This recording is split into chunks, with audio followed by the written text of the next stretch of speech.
Is there such a thing as the worst sin, one sin that is worse than all the others? Well, there is.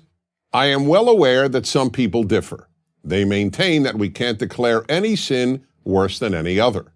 To God, a sin is how it's often expressed. In this view, a person who steals a stapler from the office is committing as grievous a sin in God's eyes as a murderer. But most people intuitively, as well as biblically, understand that some sins are clearly worse than others. We are confident that God has at least as much common sense as we do.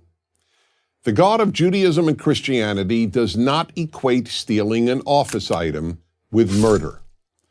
So then, what is the worst sin? The worst sin is committing evil in God's name. How do we know?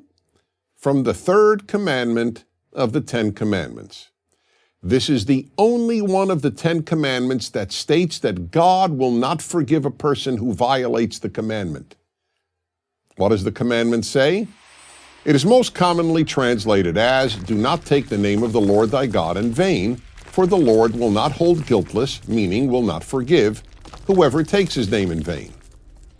Most people understandably think that the commandment forbids saying God's name for no good reason.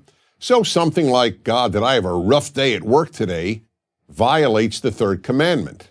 But that interpretation presents a real problem. It would mean that whereas God could forgive the violation of any of the other commandments, dishonoring one's parents, stealing, adultery, or even committing murder, he would never forgive someone who said, "God, did I have a rough day at work today?" Let's be honest. That would render God and the Ten Commandments morally incomprehensible.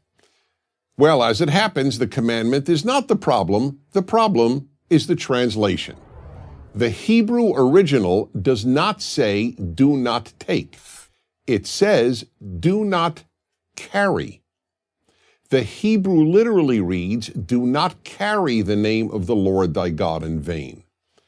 One of the most widely used new translations of the Bible, the New International Version, or NIV, uses the word misuse rather than the word take. "You shall not misuse the name of the Lord your God." This is much closer to the original's intent.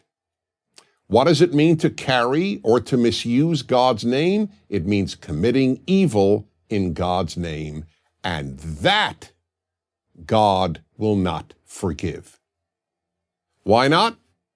When an irreligious person commits evil, it doesn't bring God and religion into disrepute.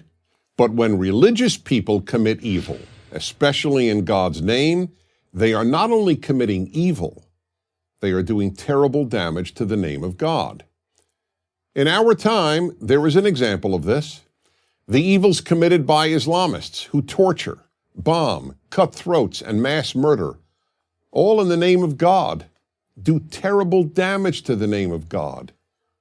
It is not coincidental that what is called the new atheism, the immense eruption of atheist activism, followed the 9/11 attacks on America by Islamist terrorists.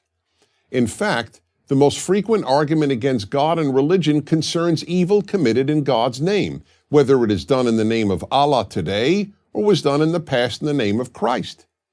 People who murder in the name of God not only kill their victims, they kill God too.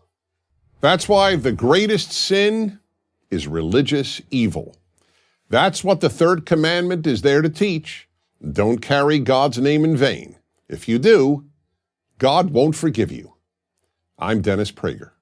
Join Prager University, subscribe to our YouTube channel, and sign up for free at prageru.com.